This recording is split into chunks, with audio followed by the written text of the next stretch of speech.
রানীগঞ্জের রঘুনাথ চকে ফের মাটি ধস আতঙ্কে স্থানীয়রা। টানা বৃষ্টির মধ্যে পশ্চিম বর্ধমান জেলার রানীগঞ্জের রঘুনাথ চকে আবার মাটি ধসের ঘটনা ঘটল।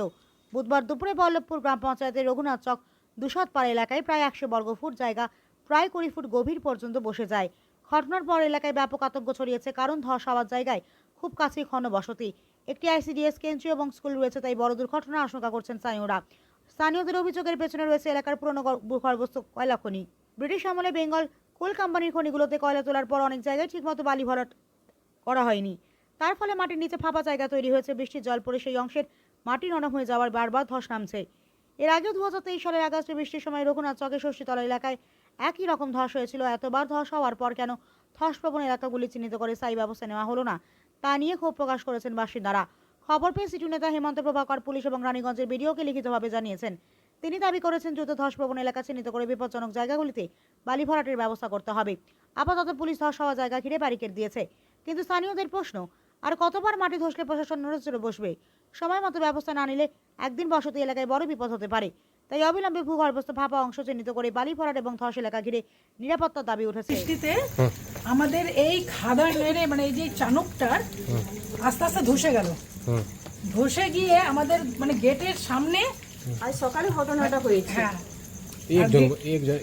সকালে আজকে এখানে কাল থেকে বৃষ্টি হওয়াতে আজকে সকালে এই ধসটা নেমেছে। ধস নামাতে বাড়ির ক্ষতিগ্রস্ত হয়েছে, পুরো নালি টালি সব বসে গেছে। এই যে প্যাসেজ যেটা ছিল ওই প্যাসেজটা পুরোটাই নষ্ট হয়ে গেছে। আপনার মানে কাউকে খবর দিয়েছেন?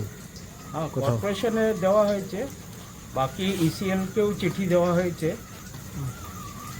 দেখা যাক এখন কি পদক্ষেপ। আপনার মানে ভয়ে আছেন না? হ্যাঁ, পুরো ভয় আছে, যে কোনো সময় যদি এই গাছটা পড়ে যায় তাহলে তো পুরো ঘরটাই ক্ষতিগ্রস্ত হয়ে যাবে। ইসিএল আর কোল ইন্ডিয়াকে জানানোর সত্ত্বেও এটাতে কোনো করা হয়নি। বৃষ্টি পড়েছে 3-4 দিন থেকে, তারপরে পড়ে গেছে দেওয়ালটা। আচ্ছা, তো এই বিরাট গর্ত হয়েছে, কি মনে হচ্ছে দেখে? মনে কি হবে, পুরনো হয়ে গেছে, জল বৃষ্টি এত বৃষ্টি পড়ে গেল সব। এখানে কি কেউ দেখে ইসিএল বা কেউ এসেছিল? অনেক আগে অনেকবার বলেছি এটা করার জন্য, কিন্তু কেউ আসেনি, দেখে চলে গেছে। এটা তো ইসিএল এর ছিল, এটা খাদটা। আচ্ছা, খাদ ছিল মানে? খাদ এখনো আছে, ওটাই তো ভেঙে গেল, খাদটাই তো ভেঙে গেল। আচ্ছা আচ্ছা, তো এখন তো আপনারা আতঙ্কে আছেন? আতঙ্ক দেখুন না আমার বাড়ির অবস্থা, দেখলেন? হ্যাঁ, তাহলে ট্রেনটা ঢুকেলে আমার তো রাত্রিরে ওই পাশটা আমার ঘুমোতে মানে ভয় করছে। যখন তখন তো বাড়ির। হ্যাঁ, যদি তাড়াতাড়ি না হয়। আপনার নাম?